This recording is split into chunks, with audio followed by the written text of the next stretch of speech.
This is Truth is Scarier Than Fiction, and welcome to a world of horror. 5 true scary stories from the United Kingdom. Number 1.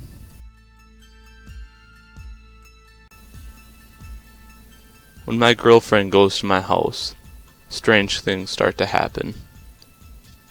She'll start to walk around the house in the middle of the night, when we're in bed reading or something. The house isn't particularly nice at night. Standard spooky stuff, doors opening. When I ask her what she's doing, she says she can't sleep and wants to get some water. We have sparkling bottled water in my room 90% of the time, so I'm wondering what the heck's going on.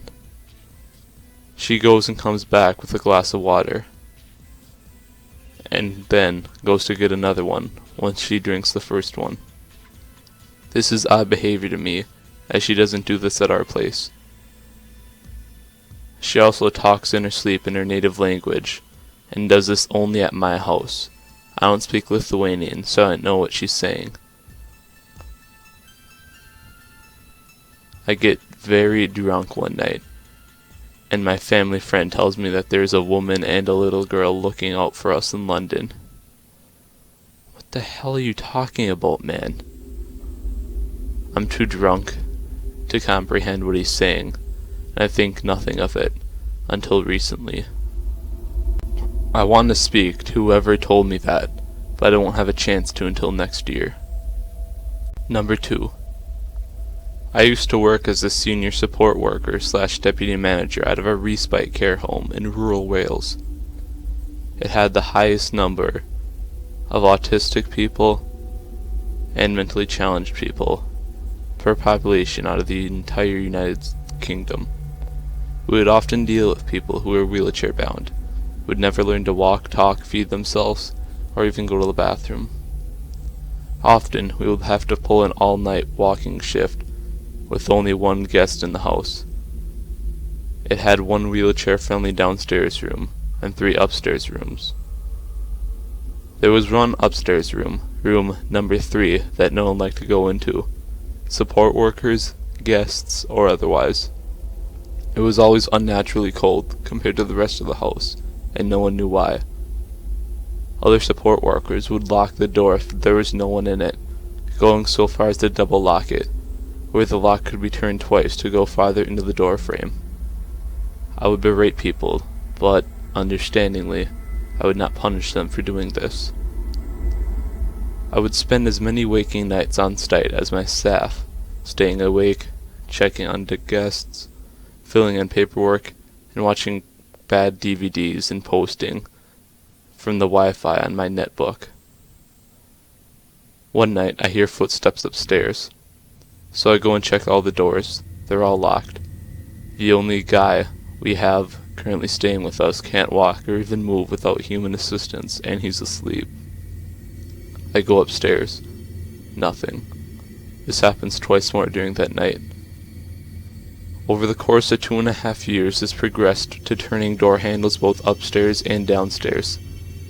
The sound of footsteps turned into pounding and full-blown ringing from room 3, and the gate at the top of the stairs, meant to stop our guests from falling down the stairs on the way to the toilet.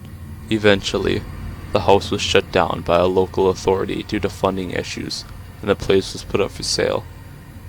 Apparently, no one has bought it due to all kinds of weird stuff going on during house viewings, and reports from the locals of squatters and screaming that they hear even through the walls. Police frequently visit there and find nothing.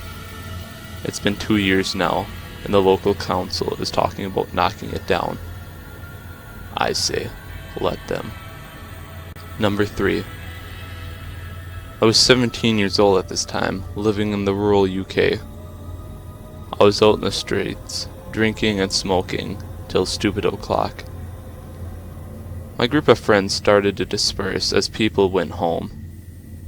3 of us start to walk home, which was in the next village, about 2 miles away. We decided to go through the long and old coaching road that goes through the middle of the woods, as it cuts 10 minutes off of the journey. The road is extremely dark at night, and the cobbled stones are loose from the path. There's no lights, only trees above and 8-foot-high walls at each side of the road. We get halfway up the road, and we start to see something ahead, something pale that just doesn't look quite right. It doesn't move, so we keep moving, but we start to talk about it. As we get closer, it starts to become clear that the object was a person leaning against the wall. He looks at us out of shock, and we just keep trying to move silently to get by him. My friend says something to him. "All right, mate?" He doesn't respond, just looks. Now, right next to him, we can see the intensity in his eyes, as if we're scaring him. We just keep walking until we can't see him again. I've never been down there after sunset again. The strangest part about someone being on the road alone is that it's surrounded by nothing but field and trees. While many people walk up and down there to save time, I can't think of many reasons why someone would dwell there in the middle of the night unless they were messed up on drugs. That's what I've been telling myself all these years anyway. Number 4. I live in the outer suburbs of London. There's a small woods between my house and a train station. I've always been walking through the woods since I was 16, as it's quick to get to the train station from there to my home. There is also a hospice / former mental asylum on the edge of the woods next to my house. The hospice was derelict for years. Squatters used to camp in the woods doing heroin and other illegal drugs. Whenever I walk through the woods at night, I always feel a presence there. The hospice was derelict for years after it was closed. It was just creepy going into certain parts of it, compounded by the fact that a load of junkies used to live in the woods and in the hospital, as well as the known fact that drug dealers used to do business there. There are now houses being built on top, which will be interesting, to say the least. I've had a few weird things happen in there. Whenever I come in, I feel unseen, mildly threatening vibes. I tend to just walk through and say hello out loud. The bad vibes kind of soften. At first, it's an angry, threatening kind of feeling I get, but once I say hello, I just feel sadness. I don't really know what it is. I feel as it's the spirits of the forest combined with the spirits of the insane / terminally ill people that once inhabited the hospital. I also get the feeling that something really horrendous happened there, but I have no concrete evidence. It's just a weird notion that I've had ever since I was a kid. Maybe it's just my imagination. I don't know, and probably never will. One time, I was on a load of ketamine, walking through there, and it was crazy windy, and I just stood there for 20 minutes, hearing this music in my head, which I believe was the song of the spirits of the forest. I also went in there once at night and just felt that I really shouldn't have gone there. I said, "What's up?" out loud, and I just felt really bad vibes. I decided against walking through that evening. Also, when the hospice was derelict, but still standing, I had a strange experience. I was walking through when suddenly I noticed a weird pattern of light in one of the windows. I look over. It must just be a reflection of the sun. Then I realized there's no sun in the sky because it's the UK. It's like a weird ball of bluish light when I take a closer look at it. A mental image of an old lady pops in my head, and I feel a sunburst of overwhelming emotion. Loads of weird stuff have happened in those woods. They're insanely creepy. Number 5. I was working in a bookies in South London on evening shifts, around 6 till 10. I'm advised not to leave the protected counter when alone in case of robbery. I usually think, screw that, I got things to do on the shop floor. I'm feeling lazy one night, so I don't bother leaving the counter. People come in every now and then to use the toilet. After closing the shop, I check toilets in case someone died there. This has actually happened to me in other shops before. It's empty, but I find a heavy metal bar by the door. It's the bar from a dumbbell.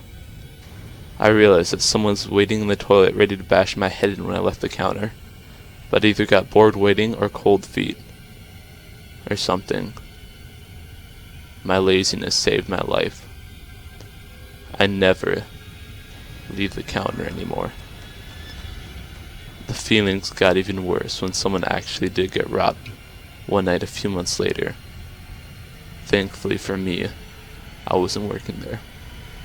Thank you for watching this video, guys. If you have any questions for me, put them down in the comments below, and I'll try to include them in the Q&A. Also, I'll be featured in at least one Halloween collaboration coming up, so I'll make sure to link you to those either in this video when they come out or in my next video. And remember, fear keeps us going.